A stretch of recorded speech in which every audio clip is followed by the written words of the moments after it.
A bag contains red, white and blue pencils.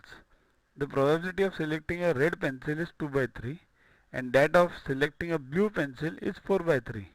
Find the probability of selecting a white pencil. Always remember two basic rules. Total of all probabilities outcomes is equals to 1 and probability moves between 0 and 1. It can't go beyond 0, it can't go below 0. Sorry, it can't go beyond 1, it can't go below 0. So total of all outcomes equals to 1. Now how many are there? Red, white and blue. So if you total them the outcomes, then it will be, the answer will be 1. Probability of red plus blue plus white equals to 1. So red we know 2 by 13, blue 4 by 13 plus white we don't know equals to 1. So add this 6 by 13 plus white equals to 1. Take 6 by 13 to this side. So 13 ones are minus 6, 7 upon 13. So probability of selecting a white pencil is